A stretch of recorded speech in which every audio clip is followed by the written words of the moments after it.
शङ्करांश भूम शङ्करार्यपीठसद्गुरून् शुद्धसत्त्वभासुरान् सुवर्त्मनीतभूसुरान् सर्वभूतसौख्यदान् क्षमाकरान् यतीश्वरा।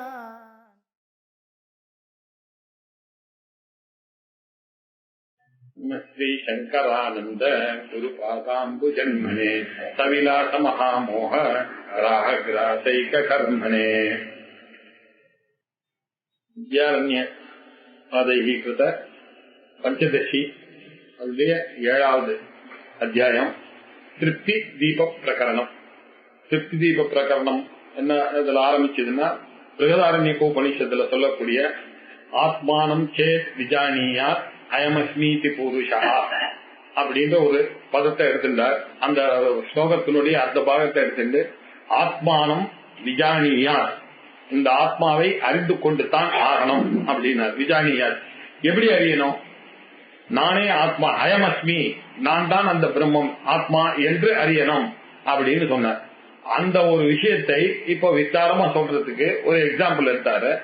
அந்த எக்ஸாம்பிள்ல அவர் எப்படி பிரிச்சாருனாக்க 7 நிலைகளாக பிரிச்சு, அஜ்ஞானம், ஆவரணம், விக்ஷேபம், இது 3 பந்தத்துக்கு காரணமாக இருக்கக்கூடியது, முக்திக்கு காரணமாக இருக்கக்கூடியது பரோட்ச ஞானம், அபரோக்ஷ ஞானம், துக்க நிவர்த்தி, சுகப்பிராப்தி அப்படின்னு. இப்ப அதுதான் விஷயம் நமக்கு. அதுல முக்கியமா பரோட்ச ஞானம், அபரோக்ஷ ஞானம், இந்த விஷயமானது இப்போ தொடர்ந்து போயிட்டே இருக்கு. ஏன்னா இது புரிஞ்சுக்கிறதுக்கு ரொம்ப கஷ்டம். இது கொஞ்சம் கொஞ்சமா நீங்க யோசிக்க யோசிக்க நிறைய காம்ப்ளிகேஷன்ஸ் வரக்கூடிய இடம் இது. எப்படி பரோட்சமான ஒரு ஞானமானது அபரோட்சமாக மாறும் அப்படின்றது புரியாத ஒரு விஷயம். ஏன்னா உலகத்துல இருக்கக்கூடிய பொருள்கள் எல்லாமே பரோட்ச ஞானமா இருக்கு. அதை வச்சுட்டு எப்படி அபரோட்சமான ஒரு விஷயத்த சொல்ல முடியும்? சொல்ல முடியாதனால பரோட்சமா இருக்குன்னு சொல்றதை வச்சுட்டு அபரோட்சமா ஆகும்னு சொல்றதுல நிறைய சந்தேகங்கள்லாம் இருக்கு. அது முதல்ல இல்ல, சிரவணத்தினாலையும் மனனத்தினாலையும் நிதித்தியாசனத்தினாலையும் தான் இதை அறிய முடியும்னு வேற சொல்றது. இப்போ சிரவணத்தினால மொத்தம் அறிய முடியும்னு சொன்னா எல்லாருமே பிரம்மத்தை அறிந்தவர்கள் தான். இப்ப நமக்கு எல்லாருக்கும் தெரியுது ஜீவனும் பிரம்மமும் ஒண்ணுன்னு. அறிஞ்சதுனால நம்ம பிரம்ம ஞானி ஆயிட்டோமானா இல்லையே. எப்படி பரோட்சமா இருக்கு? இப்பவும் பரோட்சமா தானே இருக்கு. அப்புறம் பரோட்சமாக இருக்கக்கூடிய நாலேஜ் ஆனது எப்படி அபரோட்சத்தை உண்டு பண்ணும் அப்படின்னாரு. அதுக்கு அவர் என்ன சொன்னாரு, இத சொல்றதுக்காக தான் ஒரு எக்ஸாம்பிள் வச்சுக்கிறேன். நானு எக்ஸாம்பிள்ல வச்சுருந்தேன். இவன் 10வது பேர் வழி ஒருத்தன் போயிட்டான்னு நினைச்சிட்டு இருந்தவனை பார்த்து, நீதாம்பா அந்த 10வது பேர் வழின்னு சொன்ன மாத்திரத்தினால அவனுக்கு துக்கமானது நிவர்த்தி ஆச்சு. அவன் தான் அந்த 10வது பேர் வழின்னு தெரிஞ்சதுன்ற ஒரு எக்ஸாம்பிள் இருக்கிறதுனால, நம்மள நீதான் பிரம்மன்னு சொன்னதுனால நமக்கு இங்கேயே அந்த பிரம்ம ஞானமானது வரும், அபரோட்சமாக அதை அறிய முடியும் அப்படின்றதுக்காக தான் இந்த சிரவணத்தினாலேயே முக்தின்றது சொன்ன. மனநமும் நிதித்தியாசனம் இருக்கட்டும், அது இடைஞ்சல் ஏதாவது இருந்தா போறதுக்கு தானே தவிர சிரவணத்தினாலதான் முக்கியம் அப்படின்னு அந்த பட்சத்தை வச்சு சில வேதாந்திகளுக்குள்ளேயே முரண்பாடு இருக்கு. சிரவணத்தினால வராது, சிரவணத்துக்கு அப்புறம் மனநத்தினாலையும் நிதித்தியாசனத்தினாலையும் தான் அது வரணும் அப்படின்னு வெறும இந்த தத்துவமசின்ற ஒரு வாக்கியத்தை கேட்ட மாத்திரத்தினால ஒருத்தருக்கு வரும்ன்றத ஒத்துக்க முடியாதுன்னு சில பேர் அறிக்க முடியும். நீங்க ஒத்துக்க முடியாதுனால அப்படிதான் வந்தாகணும், இல்லன்னாக்க இன்னொரு தடவை கேளு, மொத்தத்துல சிரவணத்தினாலதான் அது வரணும் அப்படின்னு ஒரு பட்சம் இருக்கு. இப்போ இத அறிந்து கொள்றதுக்காக இப்ப பிரச்சனை வந்ததுக்கு மகா வாக்கியத்தினாலதான் இத சொல்ல முடியும் அப்படின்னு சொல்றது. மகா வாக்கியம்ன்றது என்னன்னா, ஜீவனும் பிரம்மமும் ஒன்று என்று சொல்லக்கூடிய வாக்கியத்துக்கு பேரு மகா வாக்கியம்னு பேரு. பாக்கி பிரம்மத்தை பத்தி சொல்லக்கூடிய வாக்கியங்கள்லாம் என்ன அப்படின்னா, அதுக்கெல்லாம் பேர் அவாந்தர வாக்கியங்கள். அது பிரம்மம் இருக்கு, பிரம்மத்தை பத்திய அறிவு, இப்படி எல்லாம் அதனுடைய குளோரி, இப்படி எல்லாம் ஸ்துதி பண்றதுக்காக வந்ததே தவிர உண்மையான டீச்சிங் எங்க இருக்கு? கிரக்ஸ் ஆஃப் டீச்சிங் வேதாந்தா எங்க இருக்குன்னா தத்துவமசியில தான் இருக்கு. தத்துவமசின்ற ஒரு வாக்கியத்தினாலதான் வருதுன்னு இப்போ அதுல சந்தேகம் வந்துருக்கு. வாக்கியங்கள்னு சொன்னாலே, வாக்கியம் நம்ம எதுக்கு லோகத்துல நம்ம பிரயோகம் பண்ற வாக்கியம்னா என்ன? வேர்ட்ஸ், ஒரு லெட்டர்ஸினுடைய குரூப் பதம், பதத்தினுடைய குரூப் வாக்கியம், சென்டென்ஸ். இந்த சென்டென்ஸ்னால உலகத்துல இருக்கக்கூடிய வார்த்தைகள் மாத்திரம் தானே இங்க வரும்.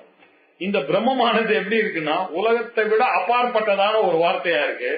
அந்த அப்பாற்பட்டதான ஒரு விஷயத்தை உலகத்துல இருக்கக்கூடிய வாக்கியத்தை சொல்லக்கூடிய விஷயத்தினால எப்படி அறிய முடியும் அப்படின்னு ஒரு சந்தேகம் வருது. அதனால எந்த வார்த்தை சொன்னாலும் நம்ம உலகத்துல சம்சர்க்கமான அர்த்தத்தை தான் கொடுக்கும்னு எல்லா சாஸ்திரக்காரங்களும் ஒத்துட்டு இருக்காங்க, எக்ஸப்ட் அத்வைதி. எல்லாரும் என்ன ஒத்துக்கிறாங்க, பல விஷயங்களை சொன்னோம். ஒருத்தர் கிணத்திலிருந்து தண்ணி எடுத்துன்னு வந்தார் அபிஷேகத்துக்காக சாயங்காலம் ஒரு குளத்துல அப்படின்னு ஒரு சொன்னா, இதுல எல்லாத்துடைய சம்பந்தமும் இருந்து சேர்ந்து புரிஞ்சாதான் நமக்கு புரியாது. இதுல முக்கியமா கிரியையானது இருக்கு, அந்த கிரியை இல்லைன்னாக்க இல்ல. ஆனா எல்லா விஷயத்தையும் இந்த வாக்கியமானது போதிக்கிறது. நமக்கு அபிஷேகத்துக்குன்ற ஒரு விஷயம் தெரியறது, கிணத்துல இருந்து எடுத்துன்னு வந்தான்னு தெரியறது, குளத்துல எடுத்துன்னு வந்தான்னு தெரியறது, எந்த வேலையில எடுத்துன்னு வந்தான், சாயங்காலத்துல எடுத்துன்னு வந்தான், யார் எடுத்துன்னு வந்தா, ராமன் எடுத்துன்னு வந்தான். இப்படி எந்த வார்த்தை சொன்னாலும் ஒண்ணுக்கு ஒண்ணு கனெக்ஷன் இருக்கிற மாதிரி தானே இருக்கு. நான் சாதாரணமா இன்னைக்கு சனிக்கிழமைன்னு சொன்னா நான் வெறுமை இன்னைக்கு சனிக்கிழமைன்னு சொல்ல போறது இல்ல. இன்னைக்கு சனிக்கிழமைன்னா என்ன அர்த்தம், கிளாஸ் இருக்கு அப்படிதானே புரிஞ்சுக்கிறோம் நம்ம.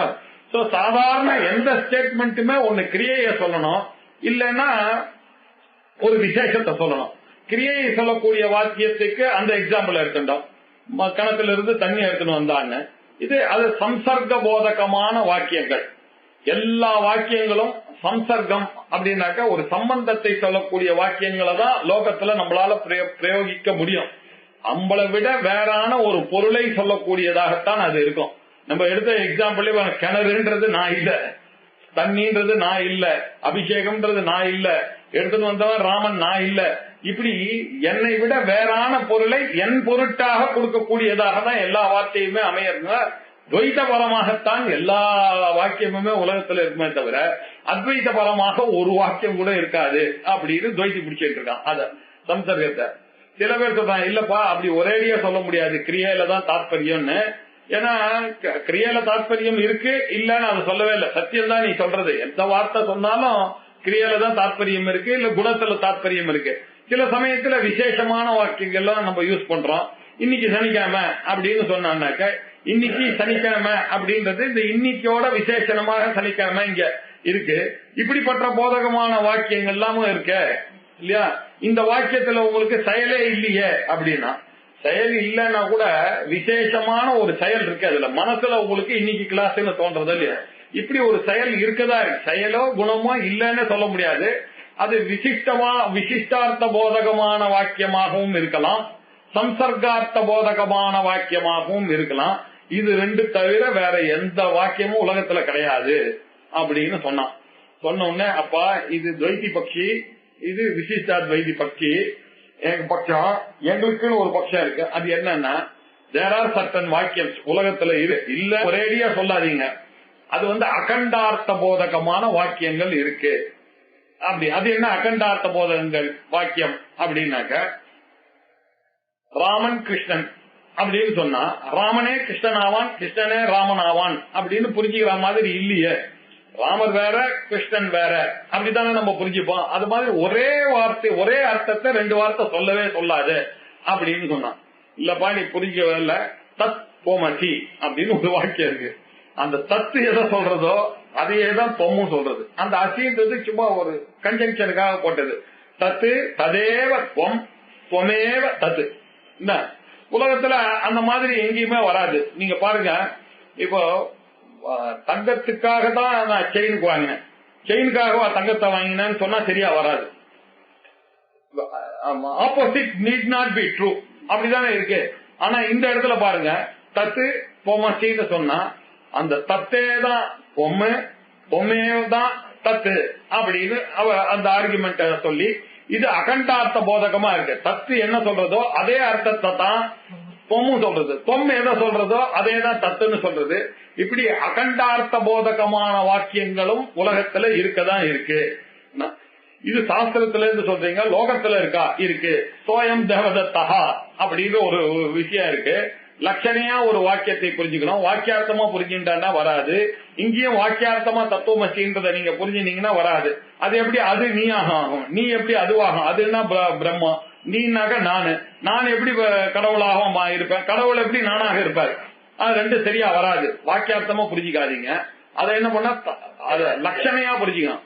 லட்சணம்னு சொன்னா தத்துன்னு சொன்னா என்ன அர்த்தம், எங்கும் இருக்கக்கூடிய மாயாவியோட கூடியதான ஒரு ஈஸ்வரனானவன் தான் எங்கே இருக்கார், அவனுக்கு அதிஷ்டானமாக ஒரு சைத்தன்யம் இருக்கிறது. அதுதான் கடவுளுடைய சைத்தன்யம். நானு சொல்ற இந்த பாடி மைண்ட் காம்ப்ளெக்ஸோட நான் சொல்லக்கூடிய ஐய நான் என்ன சொல்றேன், ஐ எம் பாடி அப்படின்னு சொல்றேன், ஐ எம் தர்ஸ்டின்னு பிராணனோட சேர்த்து சொல்றேன், இல்ல மனசோட சேர்ந்து I am happy I am அன்ஹாப்பின்னு சொல்றேன், இல்லனாக்க என்ன சொல்றேன், நான் ஐ எம் அ மேல் ஐ எம் அ இன்ஜினியர் அப்படின்னு புத்தியோட சேர்ந்து சொல்றேன், இல்லன்னா தூக்கத்தோட ஐ ஃபீல் ஸ்லீப்பி அப்படின்னு ஆனந்தமய. இப்படிதான் அந்த ஐய சேர்த்து சேர்த்து சொல்றீங்களா, இதெல்லாம் பொய்யான அறிவு. இந்த ஐயானது இது எதோடையும் சேராது, இது எல்லாத்தையும் நீங்க தள்ளிடணும். ஐயோட எப்படி சேரும் இல்லையா? பாடியானது எப்படி நான் ஐயம் பாடி நீங்க எப்படி சொல்ல முடியும்? அந்த டாக்டர் ஆனவர் காலை வெட்டினாதான் இல்லன்னாக்க உங்களால வாழ முடியாதுன்னு சொன்னா பரவாயில்ல, காலை வெட்டினா ஐயம் பாடின்னு எப்படி சொல்ல முடியும்? அதனாலேயே தெரியுது ஐயம் பாடின்னு இல்லையா? அதனால ஐயம் தர்ஸ்டி தர்ஸ்டின்னு சொல்றீங்க, தண்ணி குடிச்ச உடனே என்ன ஆச்சு, ஐயம் தர்ஸ்டின்றது நிறுத்திங்க. அப்படின்னா தர்ஸ்டின்றது உங்களுடைய இன்ட்ரின்சிக் நேச்சர் இல்ல, அது ஏதோ கல்பிதமாக வந்த ஒரு நேச்சர் தான். இப்படி எல்லாம் யோசிச்சு பாத்தீங்கன்னா உங்ககிட்ட இருக்கக்கூடிய எசன்ஸா இருக்கக்கூடியது சைத்தன்யம் தான். ஸ்தூல சூக்ஷ்ம காரணத்துக்கு வேறாக இருக்கக்கூடியது உங்ககிட்ட இருக்கக்கூடிய சைத்தன்யம். அங்க இருக்கக்கூடிய எவர் பிரசன்டா இருக்கக்கூடியவர், ஆம்னி பிரசன்டா இருக்கக்கூடியவர், ஆம்னி பொட்டன்டா இருக்கக்கூடியவர், ஆம்னிஷியன்டா இருக்கக்கூடிய ஈஸ்வரனுக்கு பின்னாடி இருக்கக்கூடிய பிரம்மம் எதுவோ, மாயாவை சின்னமாக இருக்கக்கூடிய பிரம்மம் எதுவோ, அவித்யாவை சின்னமாக இருக்கக்கூடிய பிரம்மம் எதுவோ, அந்த பிரம்மத்தை தான் இங்க லட்சணையா மீன் பண்றது. அதனால நீங்க இந்த பாடி மைண்ட் காம்ப்ளெக்ஸ தள்ளிடுங்க. அங்க சர்வஜத்துவம், சர்வசக்தித்துவம், சர்வ வியாபகத்துவம் இது எல்லாத்தையும் நிறுத்திட்டு சைத்தன்யத்தை மாத்திரம் எடுத்துக்கீங்க.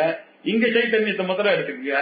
இந்த சைத்தன்ய ரூபேன அந்த சைத்தன்யம் ஒண்ணு, அந்த சைத்தன்ய ரூபேன இந்த சைத்தன்யம் ஒண்ணு அப்படின்னு சொல்லக்கூடியதுதான் தத்துவமசியினுடைய வாக்கியம். இதுக்காக தான் வேதாந்தங்கள்லாம் வந்திருக்கு. இன்ஃபேக்ட் எல்லா வேதமும் இதை சொல்றதுக்காக தான் வந்திருக்கு. தத்துவ சமன்வயத்துல நம்ம தீர்மானம் பண்ணிட்டோம். எல்லா வேதமும் நீங்க ஏன் வேதாந்தம்னு பிரிக்கிறீங்க? எல்லா வேதமுமே இப்படி யோசிச்சு பாத்தீங்கன்னா உங்களை வேதாந்தத்துல கொண்டு போய் விடுறதுக்காகவும், வேதாந்தத்தினுடைய கிரக்ஸ் ஆஃப் ஸ்பீக்கிங் என்னன்னு கேட்டா தத்துவமசி தான். இதை சொல்றதுக்கு தான் வந்து. ஆகையினால எல்லாமே இங்க வந்து சமன்வயம் ஆயிடும், சரியா ஆயிடும். இதுக்கு எக்ஸாம்பிள் சோயம் தேவதா. எப்படி இந்த அந்த எந்த தேவதத்தை சின்ன வயசுல பாத்தீங்களோ, எந்த தேவதத்தை 40 வருஷத்துக்கு அப்புறம் பாக்குறீங்களோ, அந்த தேவதத்தனை அந்த தேவதத்தன் தான் எப்படி அறிஞ்சீங்கன்னா, அவனுடைய பழைய டிரெஸ், பழைய வாய், பழைய பல்லு, பழைய ஹேர் எல்லாத்தையும் எடுத்துட்டு இப்ப இருக்கக்கூடிய பால்டு ஹெட், இவருடைய இருக்கக்கூடிய பொக்கா இது எல்லாத்தையும் எடுத்துட்டீங்கன்னா சைத்தன்யாம்சத்துல எப்படி ஒண்ணுன்னு இங்க சொல்றோமோ அதே மாதிரி அந்த தேவதத்தன் கண்டுபிடிச்சோமோ இல்லையா? ஆகையினால சோயம் தேவதத்தான்னு லௌகிக எக்ஸாம்பிளும் இருக்கு. வைதிகத்துல இதை வச்சுட்டுதான் நீங்க தத்துவமசியை பண்ணணும். ஆகையினால தத்துவமசின்ற வார்த்தமானது அகண்டார்த்த போதகமாக இருக்கு அப்படின்னு சொல்லி முடிச்சாரு.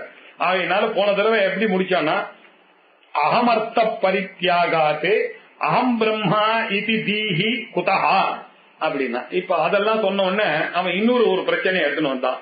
சரிப்பா, உங்களுடைய பிரம்மத்தை அவாந்தர வாக்கியங்கள் மூலமா நீங்க இந்த தத்துவமசி வரத்துக்கு முன்னாடி நீங்க என்ன சொன்னீங்க? பிரம்மமானது ஒரு விசேஷமும் இல்லாதது, நிரவத்தியம், நிரஞ்சனம், நிஷ்காரணம், நிஷ்கலங்கம், நிரவத்தியம் எல்லாம் இல்ல இல்ல இல்ல இல்ல இல்லன்னு போதிச்சுட்டு வந்திருக்கீங்க. அப்போ தத்துவமசி வரும்போது மாத்திரம் அதுக்கு ஒரு மரியாதை வருமா?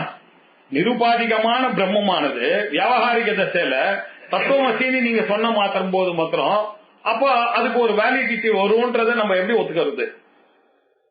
அகமே இல்லையா கொஸ்டினபிளா இங்க போயிட்டு. ஆகையினால நிருபாதிகமான ஒரு பிரம்மமானது எப்படி இந்த ஜீவனாக வரக்கூடிய நாலேஜ் ஆனது இங்க வரும் அப்படின்னு ஒரு சந்தேகம் வந்தா, இல்லப்பா வயிறுல அதை எப்படி புரிஞ்சுக்கணும் அப்படின்னாக்க அவர் என்ன சொன்னார்? இந்த அகத்தை சரியா புரிஞ்சுக்கணும். நான் ஐயன்னு சொல்லும் பொழுதெல்லாம் ஏதோ தப்பா புரிஞ்சுட்ட ஒரு ஐயதான் நான் சொல்லிட்டே வந்திருக்கேன்.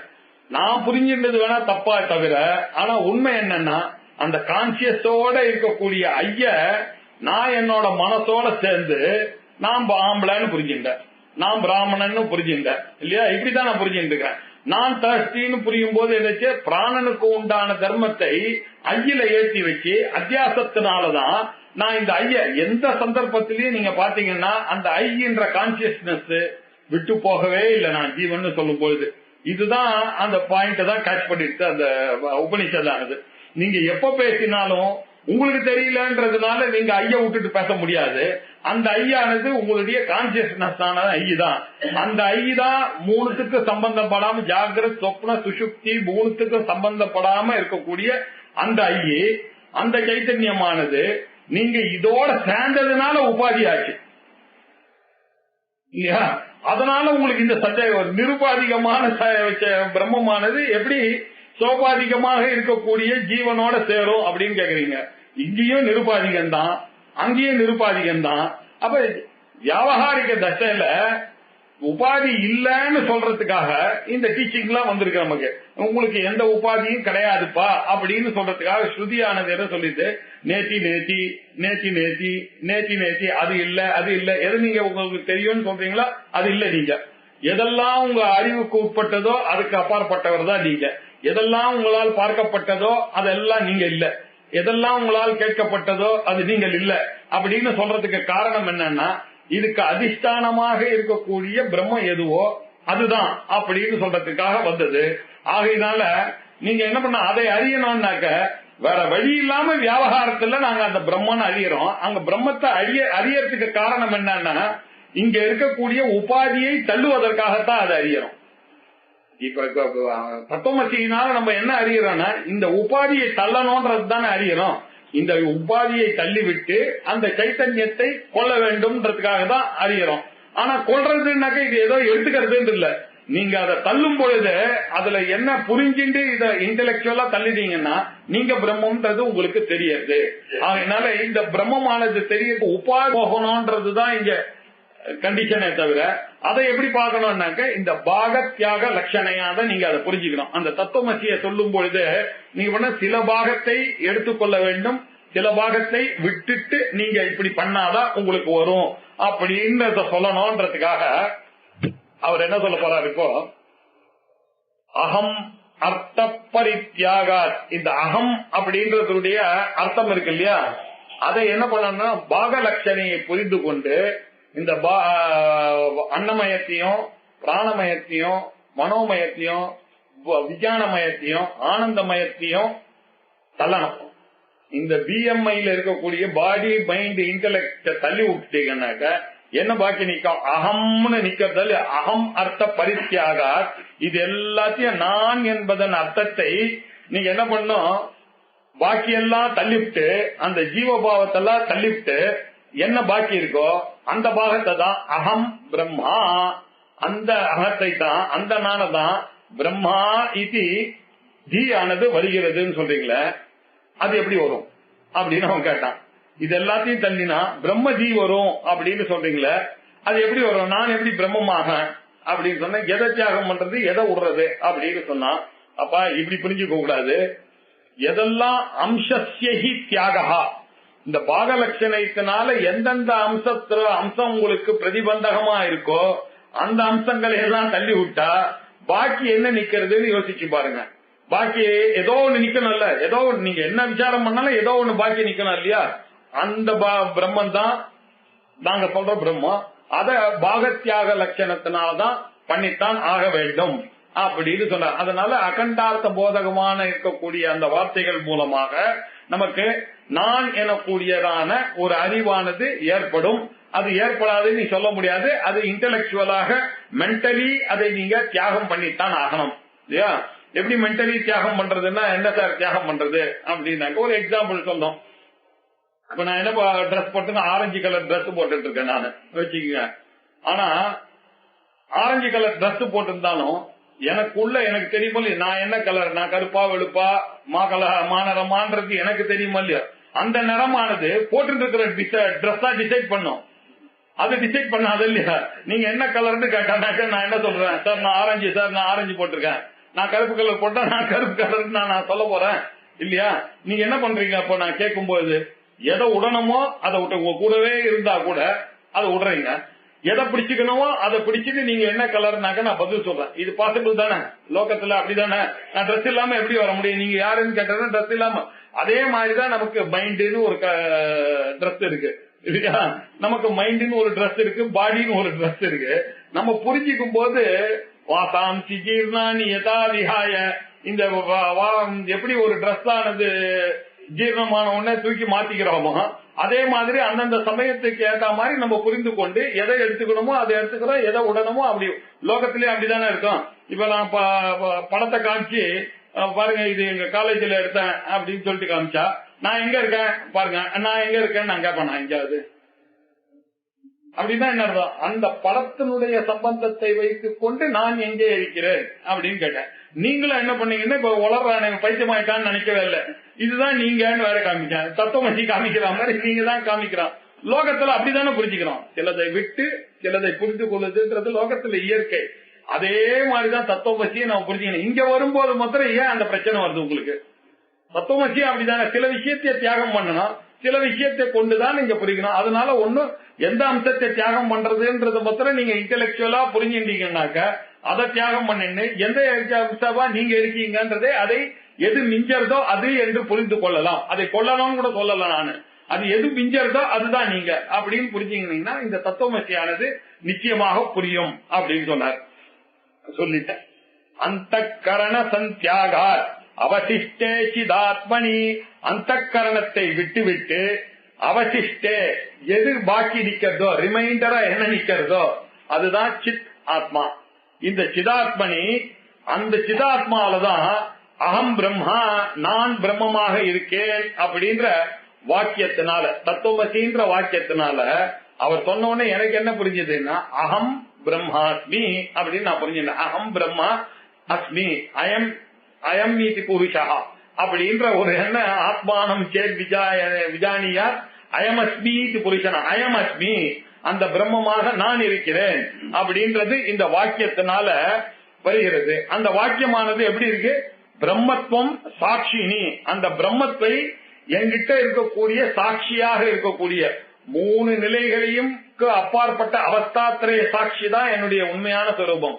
எந்த நான் மொய்ச்சு கொண்டிருந்தேனோ, எந்த நான் கனவு கண்டேனோ, எந்த நான் தூங்கினேனோ அந்த நான் இந்த மூணுத்தையும் சொல்றேன்னாக்க அந்த மூணை விட வேறாக இருந்தா தானே நான் சொல்ல முடியும். நான் தானே முயற்சிருந்தேன், நான் தானே கனவு கண்டேன், நான் தானே தூங்கினேன் அப்படின்னா என்ன அர்த்தம்? அந்த நான் மூணுத்தையும் பார்த்திருக்கேன். நான் ஒரு ஆத்துல உட்கார்ந்து இருக்கேன், 3 பேர் வந்துட்டு போறாங்கன்னு சொன்னேன்னா என்ன அர்த்தம்? நான் 3 பேரையும் பார்த்தா தானே 3 பேர் வந்துட்டு போனாங்கன்னு சொல்ல முடியும். நான் தான் சொல்றேன், நான் முயற்சிட்டு இருந்தேன்னு சொல்றேன், நான் கனவு கண்டேன்னு சொல்றேன், நான் தூங்கினேன்னு சொல்றேன்னாக்கா அப்ப நான் என்ன ஆச்சு? இந்த மூணுத்துக்கு சம்பந்தப்படாம இருக்கக்கூடிய சாட்சி தானே, அவஸ்தாத்திரைய சாட்சியா தானே அது இருக்கு. அந்த சாட்சியத்தான் நான் பிரம்மன்னு சொல்லிட்டு இருக்கேன். இந்த அவஸ்தாத்திரைய சாட்சின்னு ஏதோ உங்களுக்கு கஷ்டப்பட்டு ஸ்தூல சூக்ஷ்ம காரண சரீரா வெதிரிக்தா பஞ்சகோஷ அதீதா அவஸ்தாத்திரைய சாட்சி எதுவோ அதுதான் ஆத்மா. சத்தியம் ஞானம் அனந்தம் இது அப்படின்னு எந்த ஆத்மாவை சொல்லி கொடுத்தானோ அந்த ஆத்மா இப்பொழுது என்ன ரிமைண்டர் ஆச்சு? பிரம்ம அப்படின்னு ஆச்சு. அதுக்குதான் இந்த பிரம்மத்துவத்தை கூறப்படுகிறது இந்த வாக்கியத்தினால. அதனால அது எங்க அறியணும்? சாட்சினி, இந்த சாட்சியாக இருக்கக்கூடிய அந்த சைத்தன்யம் தான் ஈக்ஷியதே அப்படின்னாக்க இந்த சாட்சிய சைத்தன்யத்துலதான் தட் கேன் பி அண்டர்ஸ்டுட் அப்படின்னா தட் கேன் பி ரியலைஸ்ட் அப்படின்னா தட் கேன் பி என்லைட்டன்ட். இந்த என்லைட்டன்மெண்ட், லிபரேஷன், இலுமினேஷன், அண்டர்ஸ்டாண்டிங் இதெல்லாம் அந்த ஜீவ பிரம்ம ஐக்கியத்தை தான் சொல்றது. அததான் சாட்சினி ஈக்ஷதே அப்படின்னு சொன்னார். இப்போ இதெல்லாத்தையும் சரியா சொல்லிட்டார். இப்ப திருப்பி ஒரு முதல்ல எப்படி அறியறது? அறிவுன்னா என்ன? என்னை நான் பிரம்மமாக அறிய வேண்டும்னு சொல்றீங்களே, அறிவுனா என்னது? அறிவு என்றாலே என்னை விட ஒரு வேறான ஒரு பொருளை நான் அறியறது தானே அறிவு. என்னையே நான் எப்படி அறிய முடியும் இப்படின்னு ஒரு சந்தேகம் வருது இல்லையா? எப்படி என்னையே நான் அறிய முடியும் அப்படின்னாக்க அதை எப்படி புரிஞ்சுக்கணும்னாக்க விருத்தி வியாப்தி பல வியாப்தி அப்படின்னு சாஸ்திரத்துல இருக்கு. 2 டெக்னிக்கல் வார்த்தை, வேற வழி இல்லாம நான் சொல்லிதான் ஆகணும். என்ன விருத்தி வியாப்தி பல வியாப்தி? சாதாரணமாக எந்த பொருளை நான் பார்த்தேன்னாலும் இந்த 2 இருக்கும். விருத்தி வியாப்தியும் இருக்கும், பல வியாப்தியும் இருக்கும். விருத்தி அப்படின்னா என்ன அர்த்தம் அப்படின்னாக்க இந்த அறிவுன்றது முதல்ல என்ன, epistemology, study of knowledge. Knowledge எப்படி வருது, அறிவு எப்படி உண்டாகிறதுன்றத அறிய வேண்டிய நாலேஜுக்கு பேரு எபிஸ்டமாலஜின்னு பேரு. இந்த அறிவை நம்ம அறிஞ்சுதான் ஆகணும். இந்த அறிவு எப்படி பண்ற இருக்கு அப்படின்னு பாருங்க. காதானது சவுண்ட கேட்கறது, கண்ணானது ரூபத்தை அறியறது, மூக்கானது ஸ்மெல்ல அறியறது. இப்படி அது எப்படி நானா சித்திரகடோதரஸ்கித மகா தீப பிரபாபாஸ்வரம் ஞானம் யஸ்ய து சக்ஷுராதிகரணத்வாரா பகிஸ்பந்ததே இப்படிதான் போறது நமக்கு சொல்லி கொடுத்துருக்கு. கண்ணானது எப்படி இருக்குன்னா ஒரு பூவாளியை நினைச்சு வச்சுக்கா, அது நிறைய ஓட்டை இருக்கும் அந்த காலத்தெல்லாம்.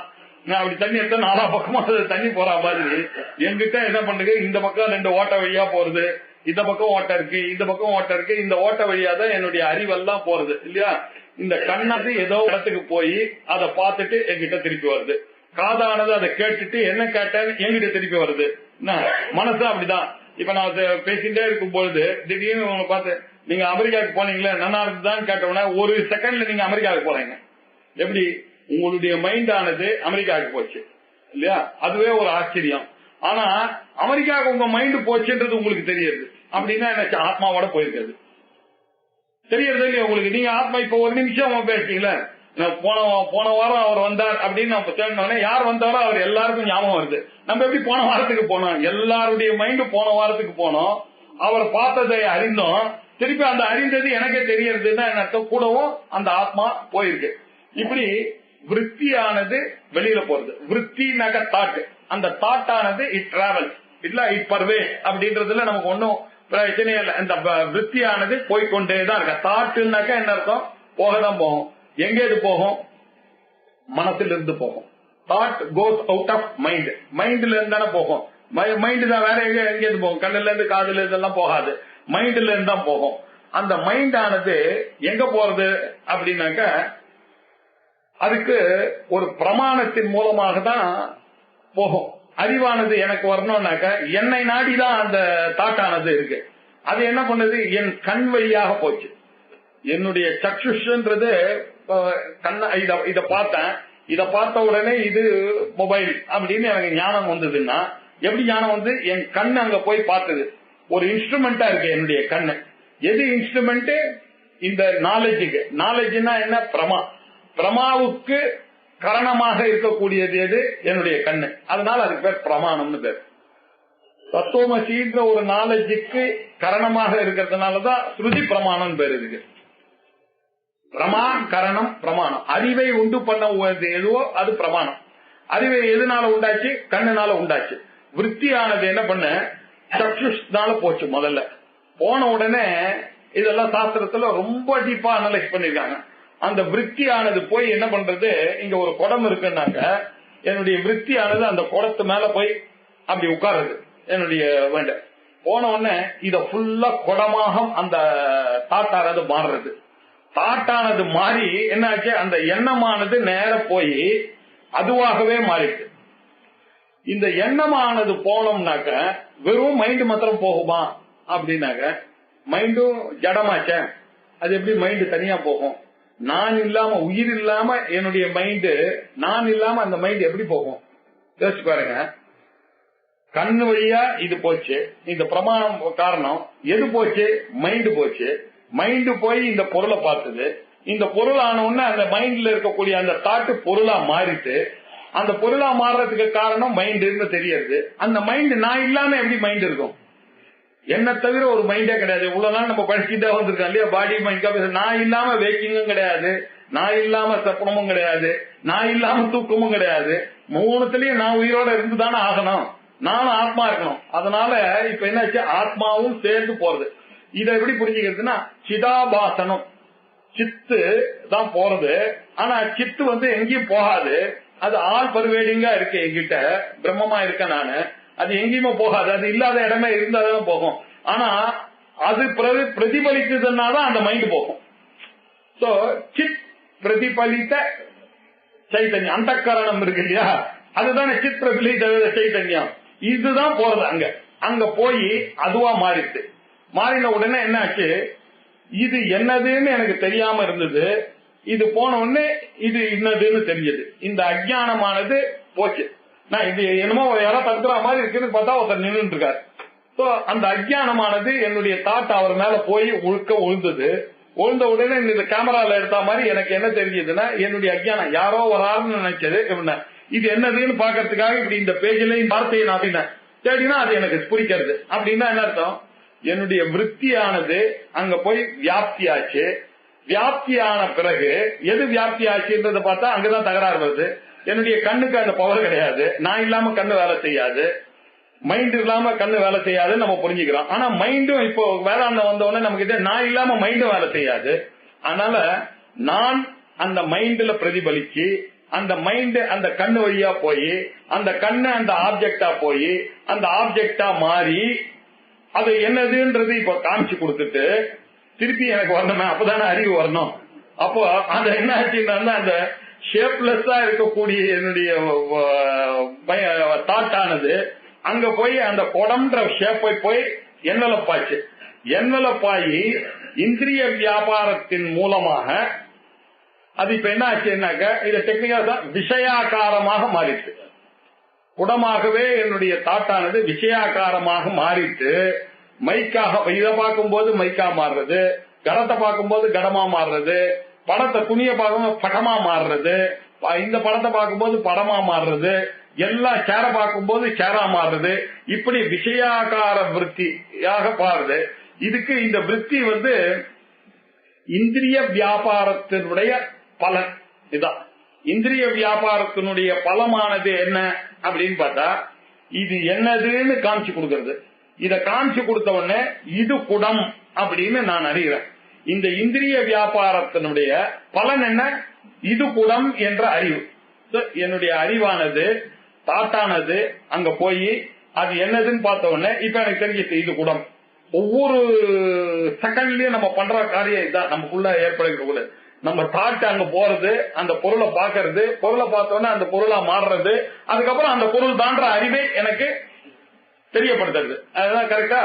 விருத்தி வியாப்தினாக்க விருத்தி போய் அந்த அஜ்ஞானத்தை போக்கடிக்கிறது, அதுக்கப்புறம் இதுதான் அந்த குடம் அப்படின்ற ஒரு பலத்தை எனக்கு காமிச்சு கொடுக்கிறது.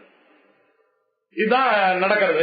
விருத்தி வியாப்தின்னு சொன்னா விருத்தியானது டிராவல் ஆகுது, அதுக்கப்புறம் அது என்னதுன்னு தெரிஞ்ச உடனே திருப்பி எங்கிட்டே வந்துட்டு வந்த உடனே எனக்கு என்ன ஆச்சு, இதுதான் குடம் அப்படின்ற விஷயத்தை நான் அறிஞ்சேன்.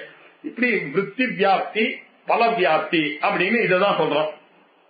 இந்த விருத்தி வியாப்தி என்ன பண்றதுன்னா குடத்தினுடைய அஜ்ஞானத்தை குடஞானமானது போக்கடிச்சது, படத்தினுடைய அஜ்ஞானத்தை படஞானமானது போக்கடிச்சது இல்லையா. அந்த விருத்தியும் ஜடமாக இருக்கக்கூடிய காரணத்தினால, ஏன்னா ஏன் மைண்ட் ஜடம்னு சொல்றீங்க, அதுவும் பஞ்சபூதத்தினால உண்டானது தானே. என்ன தவிர எங்கிட்ட உடம்புல இருக்கக்கூடியது எல்லாமே பஞ்சபூதத்தினால உண்டானது தான். பஞ்சபூதத்தினால உண்டானது எல்லாமே ஜடமா இருக்காது. அந்த ஜடத்துக்கு எல்லாமே மேட்டர் தான். ஸ்பிரிட்டா நான் தான் இருக்கேன், நான் இல்லைன்னாக்க இந்த மேட்டர் கேன் நெவர் ஆக்ட் இல்லையா. அப்படி இருக்கிறதுனால மைண்டோட சேர்ந்து இதை புரிஞ்சிக்க வேண்டியிருக்கு. மைண்டோட சேர்ந்து இந்த குடமானது அங்க போயிடுச்சு. இதுக்கு அப்புறமாக எனக்கு அந்த மைண்டினுடைய ப்ரீவியஸ் நாலேஜ் எல்லாம் இருக்கு. சித்தம் இருக்கு எனக்கு மனசுல மனசு புத்தி சித்த அகங்காரம் ஏற்கனவே இருக்கிற நாலேஜ் எவ்வளவோ தடவை அந்த குடத்தை பார்த்து பார்த்து பார்த்து நாலேஜ் எனக்கு இருக்கு. அதை வச்சுட்டு நீங்க அப்படி உள்ள இருந்து பேக்கெட்ல இருந்து எடுக்கும்போது ஒரு கியூரியாசிட்டி வந்தது, என்ன எடுக்கிறான்னு தெரியல. அப்புறம் நீங்க வச்சு எடுத்தோன்னா பார்த்தா அது செல்லு. ஏற்கனவே எனக்கு செல்லுன்னா என்னுடைய நாலேஜ் இருக்கு, ஏற்கனவே இருக்கு. அதுல இருந்து அங்க போன உடனே இது செல்லுன்றது போன உடனே ஒரு செகண்ட்ல இது போய் அது தெரிஞ்ச உடனே எனக்கு நாலேஜ் வந்துருது. விருத்தி வியாப்தி இது செல்லுன்னு எனக்கு தெரிஞ்ச உடனே இது பல வியாப்தி. இது கரெக்டா இருக்கு சார், நீங்க சொல்றதெல்லாம் கரெக்டா இருக்கு.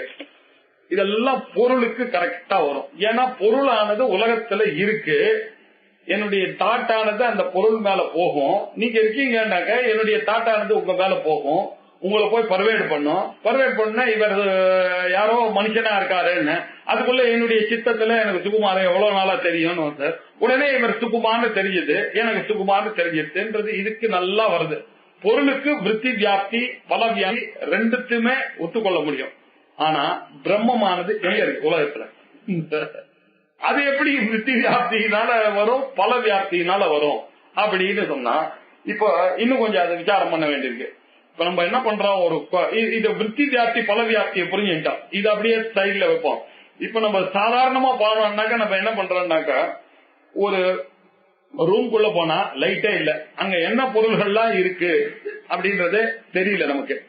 இப்ப என்ன பண்ற, கண்ணுக்கு தெரியணும் இல்லையா, கண்ணுக்கு தெரியணும் அங்க என்ன பொருள் இருக்கா. ஆனா அங்க பொருளானது என்ன இருக்குன்னு தெரியல. கண்ணு கரெக்டா தான் பாக்குறது. இப்ப அங்க என்ன இருக்குன்னு அங்க ஒரே இருட்டா இருக்கு, அங்க ஒண்ணு இல்ல அப்படின்ற உடனே நீங்க ஒரு லைட்டை போட்டீங்க. இப்ப லைட் போட்ட உடனே என்ன ஆச்சு, நானு சார் ஒரு குடம் அங்க இருக்கு சார் அப்படின்னு லைட்டை போட்ட உடனே, இப்போ குடத்துக்கு அறிவதற்கு என்னுடைய கண்ணும் தேவை, வெளிச்சமும் தேவை. கண்ணும் தேவை, வெளிச்சமும் தேவை. எந்த பொருளை நான் அறியணும்னா கூட 2 விஷயங்கள் தேவைப்படுறது, கண்ணும் தேவை, வெளிச்சமும் தேவை. இப்போ ஒரு குடமானது அறிவதற்கு வெளிச்சம் இருந்தது ஆனால் அந்த குடத்தை அறியலாம், அது ஒத்துக்கலாம். இப்போ அங்க ஒரு மெழுகுவத்தி எரிஞ்சிட்டு இருக்கு, அந்த மெழுகுவத்தியை எரியறத பாக்கிறதுக்கு எனக்கு வெளிச்சமும் தேவை, கண்ணும் தேவையா அப்படின்னு பார்த்தா இல்ல, கண்ணு மாத்திரம் இருந்தா போதும். வெளிச்சத்தை அறிவதற்கு கண்ணு மாத்திரம் இருந்தா போதும், கண்ணு மாத்திரம் இருந்தா போதுமே. குடத்தை அறிவதற்கு தான், பொருளை அறிவதற்கு, ஜோதியான ஒரு விஷயத்தை அறிவதற்கு இந்த பல வியாப்தியானது இருக்கணும்ன்ற அவசியம் இல்லை. ஒரு கூடையில நல்லா அந்த மெழுகுவத்தி ஏற்றி வச்சு அதை நல்ல கருப்பு போர்வையில போத்தி வச்சுட்டீங்க. இப்போ போத்தி வச்சேன்னாக்கா அங்க என்ன இருக்குன்னு எனக்கு தெரியல. இப்போ அந்த போர்வையை நீங்க எடுத்த பிறகு அந்த ஓட்டையா இருக்கக்கூடிய குடல் உள்ள இருக்கிறது அந்த லைட் தெரியுது. அந்த லைட் தெரியறதுக்கு நான் எங்க லைட்டை போடுங்கன்னு நான் சொல்லவே இல்லை, உங்களை சொல்லிருக்கணும்ல. குடம், அது உள்ள குடம் இருந்தது ஆனால் நான் இந்த போர்வையை எடுத்தா கூட எனக்கு தெரிஞ்சிருக்காது. குடம் வெளிச்சம் தேவை, இந்த வெளிச்சத்தை சொல்றதுக்கு எனக்கு வெளிச்சம் தேவை இல்லை இல்லையா. ஒரு விளக்கு இருந்தாலும் இந்த டியூப் லைட்னால எல்லா பொருளும் தெரியுது. அந்த டியூப் லைட்டை பாக்கிறதுக்கு நியாயமா என்ன பண்ணா, நான் ஒரு டார்ச் லைட் வச்சுக்கணும் இல்லையா. நான் டார்ச் லைட் இல்லாம விளக்கு எரியறதுன்னு எனக்கு தெரியுது. அப்படின்னு பிரகாசமான விஷயங்கள் இருந்ததுன்னா பல வியாப்தி இருக்க வேண்டிய அவசியம் இல்ல, விருத்தி வியாப்தி இருந்தா மாத்திரம் போதும். ஆகையினால இந்த வேதாந்தத்துல சொல்லக்கூடிய மகா வாக்கியத்தின் மூலமாக நான் பிரம்மம் இல்லன்னு நினைச்சிருந்த அஜ்ஞானமானது நான் பிரம்மன்ற மகா வாக்கியத்தினால அது விருத்தி வியாப்தியானது எனக்கு ஏற்படுகிறது. என்னுடைய அறிவுல எல்லா அண்டர்ஸ்டாண்டிங்கும் என்னுடைய அறிவுல தான் தெரியுது. ஆனா பலமானது வராது, பலமானது வர வேண்டிய அவசியம் இல்லை. ஏன்னா இங்கேயே ஒரு எக்ஸாம்பிள் காமிச்சிருக்க, பலமானது அவசியம் இல்லை. அதுக்கப்புறம் ஒண்ணு நிகழணும்னு நீங்க நினைக்காதீங்க. அது நானே பிரம்மன்றது எனக்கு தெரிஞ்ச உடனே அதோட முடிஞ்சு போச்சு. திருப்பி நான் பிரம்மமா ஆகணும்ன்ற எதிர்பார்ப்புக்கு அவசியம் இல்லை. இந்த கேஸ்ல இல்லையே, ஆல்ரெடி வெளிச்சம் இருந்தது. ஆனால் அதை பாக்கிறதுக்கு இன்னொரு வெளிச்சம் என்ன, நான் தான் சுயம் பிரகாசம் ஏற்கனவே சொல்லியிருக்கேன். சுயம் பிரகாசமான அந்த பிரம்மமானது தனக்குத்தானே அது தெரியதான் போகுது. அதனால விருத்தி வியாப்தியை ஒத்துக்கொள்ளலாம் தத்துவபதியில, பல வியாப்தியை ஒத்துக்கொள்ள வேண்டிய அவசியம் இல்லை அப்படின்னு ஒரு பெரிய டெக்னிக்கல் சப்ஜெக்ட் இது. விருத்தி வியாப்தி இதை என்னால முடிஞ்ச வரைக்கும் எக்ஸ்பிளைன் பண்ணிட்டேன் இல்ல. பார்வையும் வெளிச்சமும் தேவை பொருளை அறிவதற்கு, பார்வை மாத்திரம் இருந்தா போதும் அப்படின்னு சொன்ன. அப்படின்னா என்ன, பிரமாணமும் தேவை, பிரமேயம் அறிவதற்கு வெளிச்சமும் தேவை. இங்க சுத்தி பிரமாணம் மாத்திரம் இருந்தா போதும், பிரமாணம் சொல்ல வேண்டிய அவசியம் நானாகவே அது இருக்கிற காரணத்தினால். அதனால அங்க நின்று போச்சு டீச்சிங். ஆகையினால இதுல ஒரு அனுபவத்தியும் இல்லை. இந்த மகா வாக்கியமானது இந்த விவகார தசையிலேயே நீதான் பிரம்மம் என்பதை எடுத்து காண்பிக்கக்கூடிய வல்லமை பொருந்தியதுதான் இந்த தத்துவமசி. ஆகையினால இத சொல்லக்கூடிய சிரவணத்தினாலேயே எனக்கு நிச்சயமாக ஆத்ம ஞானம் வரலாம். அதனால எந்த டிபெண்ட் இல்ல. அப்படி வரலன்னா என்னன்னா, இன்னொரு தடவை பௌன புண்ணிய சிரவணம் புரியாது, இன்னொரு சிரவணம் தானே புரியும். எப்ப புரியுற வரைக்கும் நீங்க கேட்க போறீங்க, அப்புறம் புரிஞ்சிருச்சுன்னா கேட்கறத நிறுத்த போறீங்க.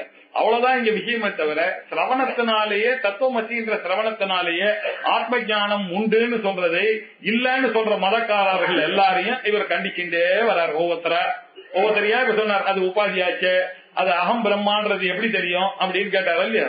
இப்படிதான் தெரியும்ன்றதுக்கு இங்க என்ன சொன்னார், அகம் பிரம்மா இது வாக்கியன பிரம்மத்துவமே தெரியுது அப்படின்னு சொன்னார். எப்படி தெரியுது, விருத்தி வியாப்தி இருக்கு, பல வியாப்தியும் இருக்கா அப்படின்னு ஒரு குதர்க்கமா ஒரு கேள்வி கேட்டான் அந்த பூர்வபட்சி. அவனுக்கு சொல்றதுக்காக இப்ப இத படிச்சா போயிடும். ஸ்வப்பிரகாஷோபி சாக்ஷ்யேவம் ஜீவிருத்யா வியாப்யதே அன்யவதே பலவியாப்துவம் ஏவாஸ்ய சாஸ்திர கிருத்திர் நிவாரிதம். ஸ்வயம் பிரகாசமாக இருந்த போதிலும் சாட்சி, அப்ப ஸ்வயம் பிரகாசமா இருக்குல்ல, அப்ப இத தெரியறதுக்கு எதுக்கு பிரமாணம் வேணும்னா, பிரமாணம் இருந்தா தானே தெரியும். ஸ்வயம் சாட்சி தான் இப்ப தெரியல. வெளிச்சம் இல்லன்னாக்கா எப்படி தெரியும் உங்களுக்கு? வெளிச்சம் அவசியம் தானே என்ன. ஆகையினால ஸ்வயம் பிரகாசமா இருந்தாலும் அந்த சாட்சியானது ஒரு கம்பளியில போட்டு வச்சு மூடி வச்சிருந்தா இல்லையா, அந்த மெழுகுவத்தி மாதிரி, அந்த மாதிரி என்ன ஆச்சு, என்னுடைய பாடி மைண்ட் காம்ப்ளெக்ஸால அதை மூடி வச்சிருக்கு. நான் என்ன பண்ணேன், ரொம்ப பழக்கத்தினால எனக்கு அந்த ஆத்மாவை பார்க்காம காதால எழுந்த உடனே நான் இந்த பாடி, நான் இந்த மைண்ட் அதுதான் ஞாபகம் வந்தது தவிர நான் ஆத்மா என்றது ஞாபகம் வரவே இல்லை. ஏன்னா எனக்கு பழக்கம் இல்லை. அதனால ஸ்வயம் பிரகாசமாக இருந்த போதிலும் அது மறையிறது இல்லையா. அஜ்ஞானமானது எனக்கு இருக்கு, ஆவரணமானது இருக்கு, விக்ஷேபமானது இருக்கு. அதனால வேதாந்தத்தினுடைய பரோட்ச ஞானம் அவசியமா இருக்கு. அது மாத்திரம் இருந்தா போதாது, அது அபரோட்சமாக மாற வேண்டியதுன்னு இவ்வளவு விஷயங்களை குறிச்சு சொல்லியிருக்காரு. அதனாலதான் இந்த எக்ஸாம்பிள்ல அஜ்ஞானம், ஆவரணம், விக்ஷேபம், பரோட்ச ஞானம், அபரோட்ச ஞானம். இந்த அபரோட்ச ஞானம் வந்ததுன்னாதான் நிம்மதியானது வரப்போறது, துக்கமானது போறது. அது வரைக்கும் நம்ம நின்று இருக்கோம் இங்க அபரோட்ச ஞானம் வரைக்கும். இப்படி ஸ்வப்பிரகாஷா அப்படி சாட்சி ஏவம் தீவிருத்தியா வியாபியத்தே. இந்த மாதிரி சொப்பிரகாசமாக இருந்தாலும் இந்த தீவிருத்தி விருத்தி வியாபியம் புத்தியினுடைய சகாயம் உங்களுக்கு தேவை. இதை அறிவதற்கு நீங்க பிரம்மமா இருந்தாலும் உங்களுக்கு அது பிரம்மன்னு காமிக்காம இருக்கிற காரணத்தினால நீங்க ஏதோ ஒரு எஃபர்ட் போட வேண்டியிருக்கு மைண்ட வச்சுட்டு. அதுதான் திரிவிருத்தி. அந்த புத்தியினாலதான் உங்களுக்கு அந்த விருத்தி வியாப்தியானது பிரம்ம ஞானத்துக்கும் நம்ம ஒத்துக்கொள்ள வேண்டியிருக்கு.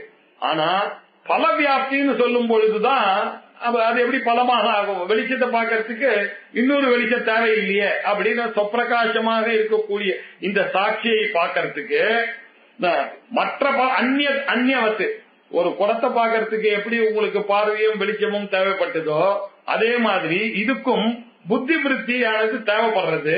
அந்த புத்தி வித்தியும் அந்த சொப்பிரகாசமும் சேர்ந்து அங்க போய் வியாபிக்கிறது, அந்த பிரம்ம வரைக்கும் போறது. போன உடனே என்னாச்சு, பலவியாப்தித்வம் ஏவ அச்சிய சாஸ்திர கிருத்தி நிவாரித்தம். ஆனா இந்த சாஸ்திரக்காரர்கள் என்ன சொல்றாங்கன்னா பலவியாப்தி மாத்திரம் இதுக்கு குடத்தை உண்டு பண்ற மாதிரி இல்ல. நம்ம எக்ஸாம்பிள் லோகத்துல நீங்க கேட்ட கேள்வி என்னன்னா, குடத்துக்கு வித்தி வியாப்தி இருக்கு, பல வியாப்தி இருக்கு. அதே மாதிரி இங்க வித்தி வியாப்தி இருக்கு, பல வியாப்தி பிரம்மத்துக்கு எப்படி வரும்? அது என்ன பிரம்மம் ஒரு பொருள் இல்லையே அப்படின்னா அது என்ன சொல்றேன், பிரம்மம் பொருள் இல்லதான். ஆனா பார்க்கிற சுயம் பிரகாசமாக இருக்கிறதுனால பிரகாசத்தை பார்க்கறதுக்கு இன்னொரு பிரகாசம் தேவையில்லை. வெறும் அஜ்ஞானம் மாத்திரம் நிவர்த்தி ஆச்சுன்னா போதும். இதெல்லாம் பொய், இந்த உலகம் எல்லாம் பொய். பிரம்ம சத்தியம் ஜெகன் நித்யான்ற அறிவு வந்துட்டதுனால சத்தியத்துவம் பிரம்ம சத்தியத்துவம் வேற வழி இல்லாம அது தொங்கி சப்பிரகாசமாக நான் அது என்னைக்கு இருந்துட்டு தான் இருக்க. அது மாறவே போறது இல்லையே. அது எப்போதுமே எரிஞ்சின்னு இருக்கிற லைட் தானே அந்த நான்ன்றது. அந்த நானானது இன்னொரு விஷயத்தை தெரியணும்னா தான் என் புத்தி மூலமாக விருத்தி வியாப்தி பல வியாப்தி வரும். இதுக்கு மாத்திரம் என்ன பண்ண, விருத்தாப்தி இருக்கு, அஜ்ஞானியா நான் இவ்வளவு நாள் என்ன நான் சாதாரணமா நினைச்சிட்டேன்ற ஒரு அறிவு போச்சுனாலே ஆட்டோமேட்டிக்கா வரக்கூடியது நானு. இதை நான் பலம்னு சொல்ல வேண்டிய அவசியம் இல்லை.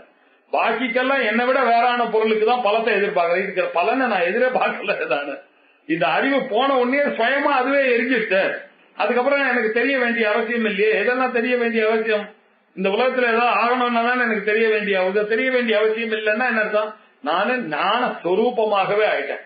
அறிவாகவே அந்த அறிவானது பிரம்மவித்து பிரம்மையோ பவதி, ஆத்மவித்து ஆத்மா சயுஜ்யத்தே, ஆத்மாவாகவே சயோகம் ஆயிட்டான்.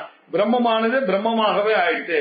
ஆகையினால பல வியாப்தி இல்ல அப்படின்ற விஷயத்தை தான் பலவியாபியத்துவம் ஏவ, அததான் அச்சிய சாஸ்திர கிருத்பிஹி, இந்த வேதாந்த சாஸ்திரத்தை எழுதினவர்கள் எல்லாம் சாஸ்திரக்காரர்கள் எல்லாம் நிவாரித்தம் கிடையாதுன்னு தடுத்திருக்காங்க. அதனால இந்த சந்தேகம் உனக்கு விருத்தி வியாப்தி பல வியாப்தி புரியாததுனால வந்ததுப்பா. இந்த விருத்தி வியாப்தியும் பல வியாப்தியும் புரிஞ்சுட்டானாக்க அதுக்கு அவசியமே இல்ல, அகம் பிரம்ம மாத்திரம் தான் நிக்கும். தத்துவமத்தியில ஒரு அனுபவத்தியும் கிடையாது அப்படின்னு பதில் சொன்னார் அவரு. சொல்லிட்டு புத்தி தச்சித் ஆபாசௌ द्वौ अपि व्याप्नुते घटम् तत्र अज्ञानम् दिया नश्येत् ஆபாசேன கடஸ்புரேத். இப்ப இன்னும் கொஞ்சம் பாருங்க, இந்த கொட விஷயத்துல என்ன ஆச்சுன்னு பாருங்க. புத்தி வியாப்தி புத்தித்த சிதாபாசா, புத்தி போகும் பொழுது கூட அந்த கான்சியஸ்னஸ் தான் கூட போச்சு இல்லையா. புத்தியோட வெறும் புத்தி போகாது, மனசு எப்படி தனியா போகும், மைண்ட் தனியா போகாது. நான் இல்லாம எப்படி மைண்ட் போயிட்டானோ, ஏன்னா மைண்டும் ஜடமான ஒரு பொருள், பஞ்சபூதத்தினால உண்டான மைண்ட். அது ஒரு இடத்துல சைத்தன்யமா போறதுன்னா அதுக்கு அகம் ஆத்மா இல்லாம அந்த ஜடமான சைத்தன்யம் போகாது. நான் இருக்கலாம், நான் இருந்தாதான் நீங்க இப்ப என்கிட்ட டெல்லியில நம்ம பார்த்தோமேன்னு சொன்ன உடனே உங்களையும் நினைக்கணும், டெல்லியும் நான் நினைக்கணும். அப்படின்னா என்ன அர்த்தம்னாக்கா, நான் இருக்கணும், என்னுடைய மைண்ட் இருக்கணும், என்னுடைய சித்தத்துல அதை எடுத்து கொடுக்கணும். இவ்வளவு விஷயங்கள் இருந்தாதானே நான் அதை புரிஞ்சு கொள்ள முடியும். இது எல்லாத்தையும் புரிஞ்சுக்கிறதுக்கெல்லாம் ரைட்டா நான் இல்லாம இது நடக்குமா? ஐ இல்லாம இது நடக்கவே நடக்க.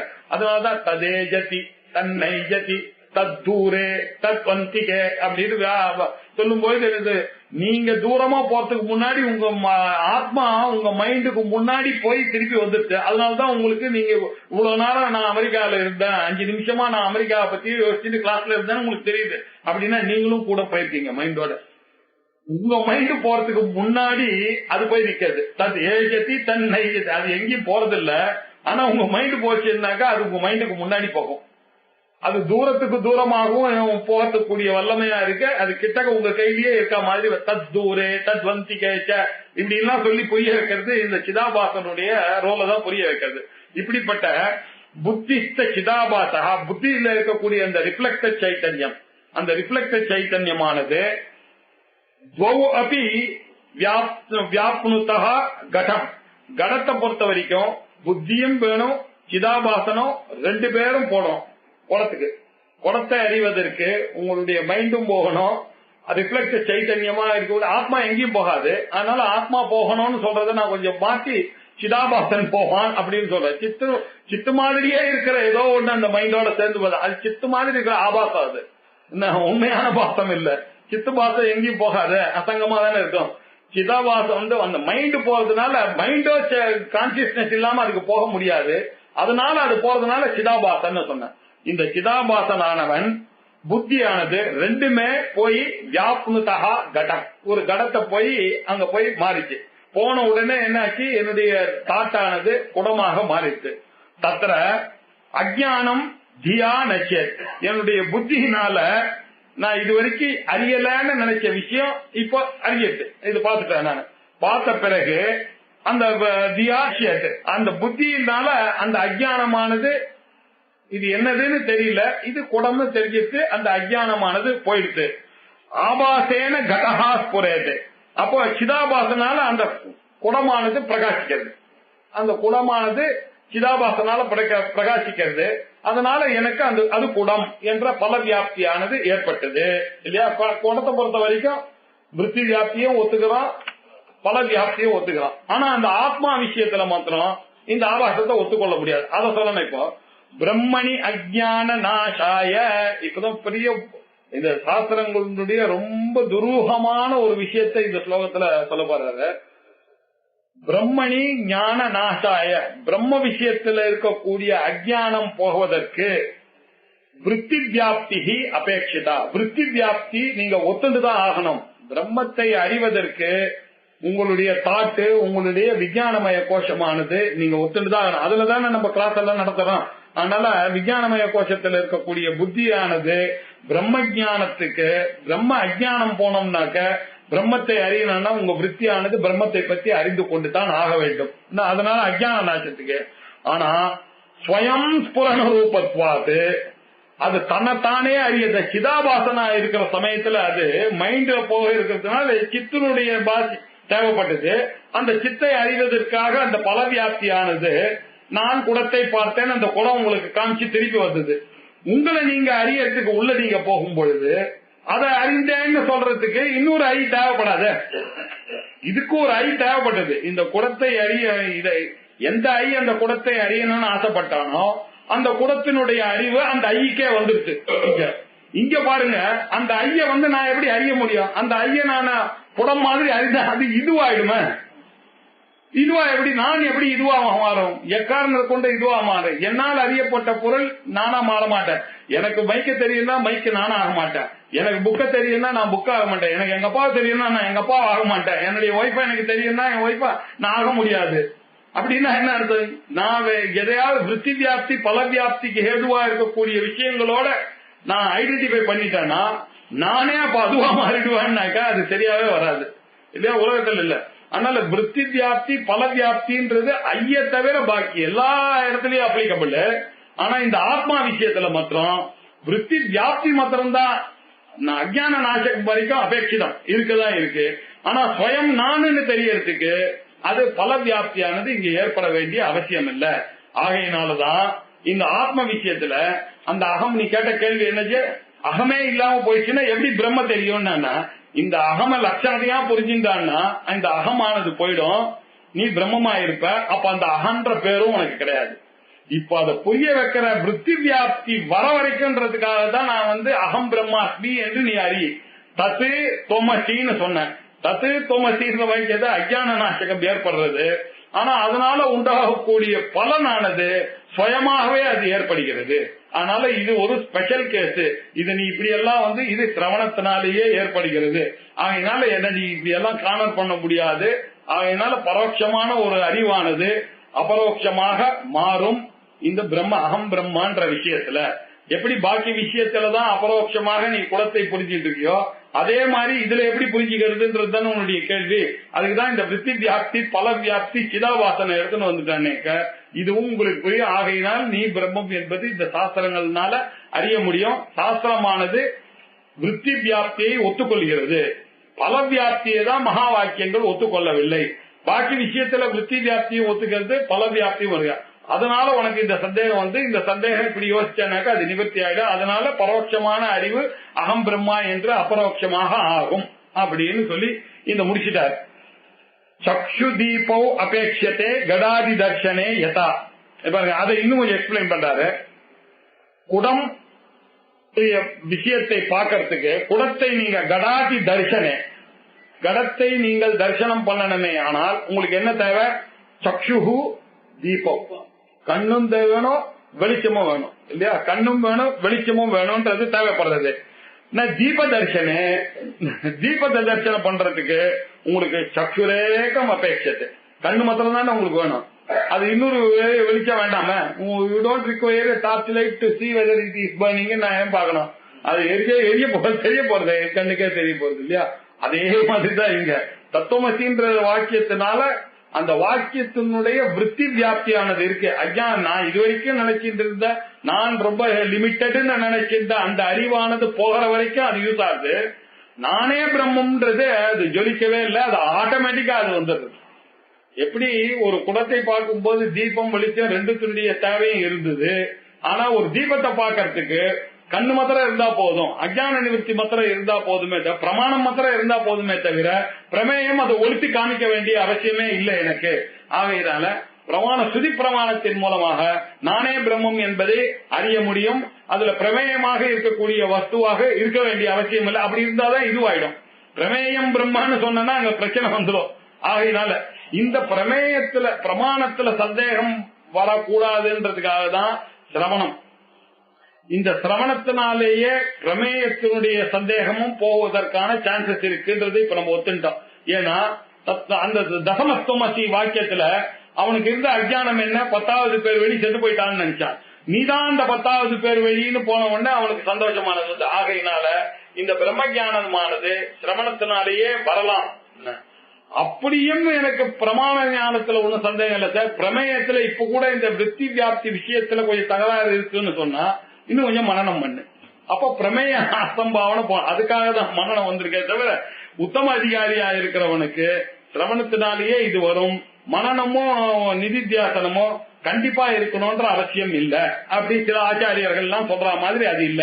சில ஆச்சாரியர்கள் இதெல்லாம் பேசுறதுக்கெல்லாம் நல்லா இருக்கே தவிர மனனமோ நிதித்தியாசனமோ திருடப்பட்டாதான் சார் இந்த சிரவணமானதே உங்களுக்கு புரியுன்றாரு.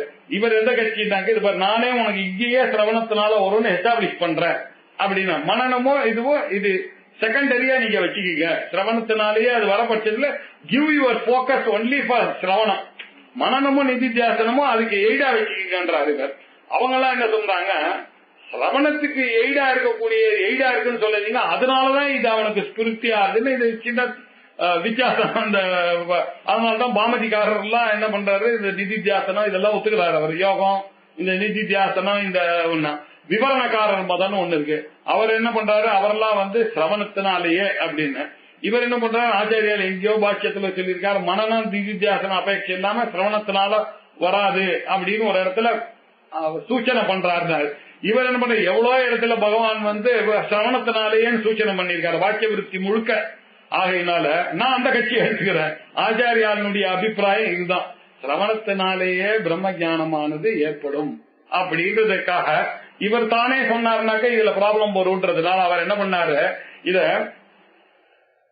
வாக்கிய விருத்தியை எடுத்து ஆச்சாரியால் சொன்ன ஸ்லோகத்தையே ஒவ்வொன்னா போட்டு வந்திருக்காரு.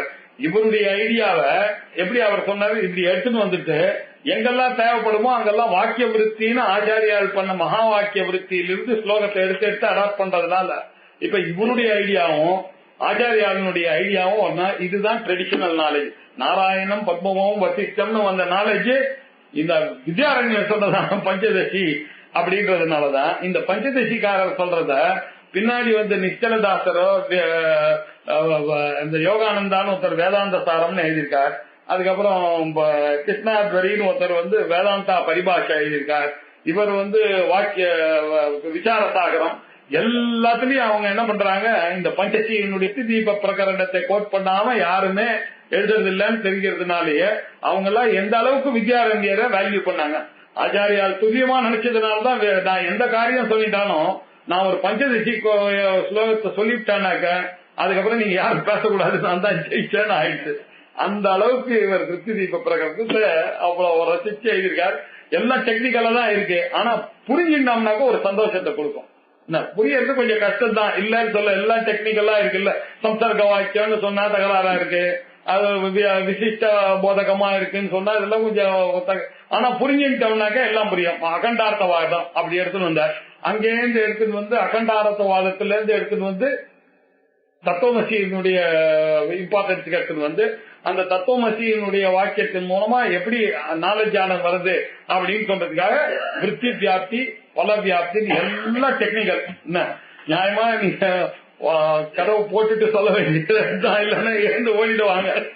ஆனா அவ்வளவு டெக்னிக்கலான விஷயம் இருந்தாலும் அது ரொம்ப அழகா அவர் வந்து நமக்கு வியாக்கியானங்களும் ரொம்ப அழகா கொடுத்ததுனால இது புரியுற மாதிரி கொடுத்துருக்காரு. இதை புரிஞ்சானாக்க இந்த விஷயமானது புரியும். அதனால ரொம்ப அருமையான ஒரு போர்ஷன். இதை இன்னும் கொஞ்சம் அடுத்த வாரமும் ஒரு தடவை சொல்லிட்டேன்னாக்கா இன்னும் கொஞ்சம் கிளியர் ஆகிடும். இப்ப சம்சர்க்கமும் 2-3 வாரத்துல படிச்சதுனால புரிஞ்சதுனால ஓம் பூர்ணமத பூர்ணமிதம் பூர்ணாத் பூர்ணமுதச்யதே பூர்ணஸ்ய பூர்ணமாதாய பூர்ணமேவாவசிஷ்யதே. ஓம் சாந்தி சாந்தி சாந்தி. ஹரி ஓம். ஸ்ரீ குருப்யோ நமः.